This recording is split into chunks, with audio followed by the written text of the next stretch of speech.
if you have supply side inflation, see, the Fed doesn't have any supply side tools, right? The Fed doesn't drill for oil. They don't drive trucks. They don't plant crops. What they can do is work on the demand side to get interest rates high enough, mortgage rates high enough, money tight enough, et cetera. It will crush demand. But since the inflation is coming from the supply side, not the demand side, how much do you have to crush demand to actually reduce inflation? You've got to squash it like a bug. I mean, you really have to destroy it to the point that you're going to get this recession and bear a severe one. And bear in mind, behind the curtain of the international monetary system is this liquidity crisis, which I described, which is not directly related to either the supply side or the recession. I mean, those are economic phenomena that have a life of their own, but you throw a liquidity crisis on top of it. And again, 1998 was an example of a global liquidity crisis there was no recession. I mean, the economy, the macro economy was doing fine, and we went for 2 more years. NASDAQ went to, it crashed 85%, but, NASDAQ peaked in January 1st, 2000. So, 99 and 98 and 99, after the Russia long-term capital management crisis, that was when, you had the sock puppet and JDSU and, all these tech stocks going to the moon, et cetera. But there was no recession. But we're kind of heading for both. And the Fed doesn't see either one of them. They're not looking. Hey, it's not like I have secret data, like I broke into a safe or something. I mean, the data's there. They just don't know enough to look at it. They don't understand. Janet Yellen, she's a treasury. She doesn't understand any of this. I don't know what she's a labor economist and a statistics geek. I've seen no sign that she knows anything about monetary policy or fiscal policy. Powell's better. I think he has the benefit of being a lawyer instead of an economist. I think economists can be a handicap in the situation, but lawyers are good at looking at both sides of the issue and being balanced. But he relies on the staff, and the staff doesn't really understand what we're talking about. There are actually very few people who do, and so the system's flashing red, in the famous words of George Tenet, but no one's looking. If you don't distinguish between the supply side and the demand side the way I just did, you're going to miss what we're talking about. You're not going to get it, because if this were coming from the demand side, I would coal seam fire, keep raising rates, do what you have to do, beat Paul Volcker. That might be the solution. That is not the problem. The problem is coming from the supply side, the supply chain, which of course is what my book is about. And it's breaking down in new ways. And people say, hey, today, because a year ago or 6 months ago, when I was writing, parts of the book, there was a shortage of containers. The cargo vessel containers that they move stuff in, intermodal and all that. And there was a shortage, and the prices were skyrocketing.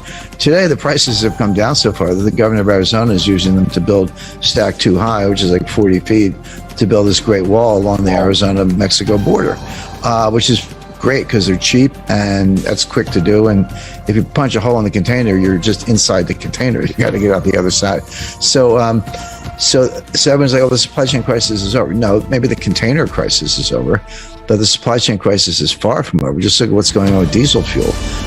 We're down to 25 days supply, probably going to run out around November 21st. I mean, run out. That will shut down the economy faster than COVID, pandemic, war, anything you can think of. And people go, well, normal supply is around 30, so what's the big deal if it's 25 days? The answer is you can't replace it. If you go from 30 to 25 days supply, we say, okay, fill up the tank, send me some more diesel, get it back to 30. Okay, that's not what's happening. They can't replace it because the constraint, it's not crude oil. There's no oil shortage. It's refining capacity. You don't put crude oil in a truck gas tank. You put diesel fuel, but you got to run it. It's a distilled product. You got to run it through a refinery. And there's a severe refinery shortage. A couple of them are constrained. A couple of them are shut down.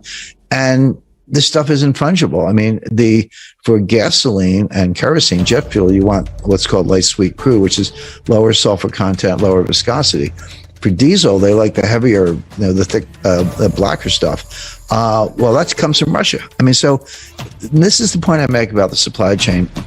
And I go on, in some depth about this. But the bottom line is the supply chain is not part of the economy. The supply chain is the economy. Everything you can think of, from my microphone to your camera to furniture to your studio, comes from the supply chain. The clothes we're wearing, the food we eat, everything. And so if that is dysfunctional, which it is, it's the start of enormous economic problems. I think the United States, of all countries, is in the best position to take advantage of this new supply chain world that I've described. Now, we're very capable of screwing up with bad public policy, and we're going through a really rough patch right now. I mean, Biden, I don't know what to say. I mean, he's not really in charge. The people who are don't understand the economy, don't understand what we're talking about. They live in an ideological bubble. This whole I call it the Green New scam. The real science of climate change, there's no existential crisis. There's no imminent catastrophe. Sea levels are rising 7 inches every 100 years, which they have been for a long time, by the way, long before carbon emissions grew. That's not anything related to carbon, and it's not going to inundate the New York City subways ever. So, but that is driving policy. Germany just announced yesterday that they're reopening, I believe it's 5 or 7 coal-burning plants. And by the way, they burn lignite, which is a really particularly dirty form of coal. Please don't tell Greta. I don't want to ruin her day. But the point being, they're turning on their uranium plants. They're opening new coal plants. Wind doesn't work. Solar doesn't work. By the way, where I'm coming to you, everything you're looking at is solar-powered off-grid. It's the largest non-commercial off-grid solar field in New England. But I didn't build it because of the Green New scam. I built it in case the power grid goes down. That's a separate issue.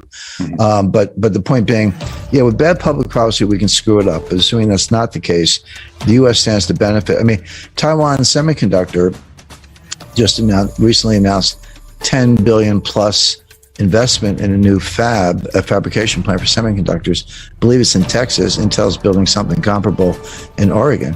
Well, why all of a sudden are all the semiconductor people building huge plants in the United States, not in Taiwan or China for that matter? Well, the answer is we have a plan, a military has a plan called the broken nest theory. If China invades Taiwan, I don't know what the 7th Fleet might do, but I do know that we will destroy Taiwan Semiconductor's facilities in Taiwan. Like if the Chinese take over, there'll be nothing left. That's why Taiwan's moving into the United States. So to your question, Adam, and to my point, the U.S. will be the biggest beneficiary of this because we have the greatest capability to do it.